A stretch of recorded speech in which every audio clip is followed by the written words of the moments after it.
The first book of Moses, commonly called Genesis. Chapter 3. Now the snake was wiser than any beast of the field which the Lord God had made. And he said to the woman, Has God truly said that you may not take of the fruit of any tree in the garden?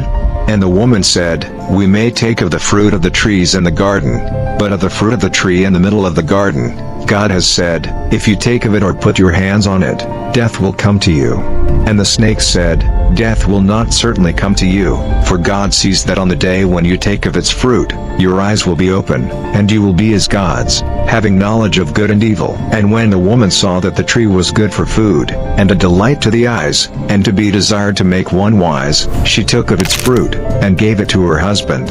And their eyes were open and they were conscious that they had no clothing, and they made themselves coats of leaves stitched together. And there came to them the sound of the Lord God walking in the garden in the evening wind, and the man and his wife went to a secret place among the trees of the garden, away from the eyes of the Lord God. And the voice of the Lord God came to the man, saying, Where are you? And he said, Hearing your voice in the garden I was full of fear, because I was without clothing, and I kept myself from your eyes. And he said, Who gave you the knowledge that you were without clothing? Have you taken of the fruit of the tree which I said you were not to take? And the man said, The woman whom you gave to be with me, she gave me the fruit of the tree and I took it. And the Lord God said to the woman, What have you done? And the woman said, I was tricked by the deceit of the snake and I took it. And the Lord God said to the snake, Because you have done this you are cursed more than all cattle and every beast of the field, you will go flat on the earth, and dust will be your food all the days of your life, and there will be war between you and the woman and between your seed and her seed. By him will your head be crushed and by you his foot will be wounded.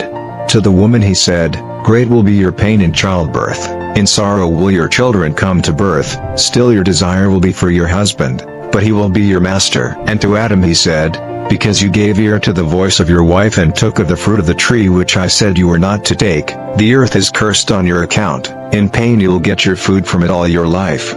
Thorns and waste plants will come up, and the plants of the field will be your food. With the hard work of your hands you will get your bread till you go back to the earth from which you were taken, for dust you are and to the dust you will go back. And the man gave his wife the name of Eve because she was the mother of all who have life. And the Lord God made for Adam and for his wife coats of skins for their clothing. And the Lord God said, Now the man has become like one of us, having knowledge of good and evil. And now if he puts out his hand and takes of the fruit of the tree of life, he will go on living forever. So the Lord God sent him out of the Garden of Eden to be a worker on the earth from which he was taken.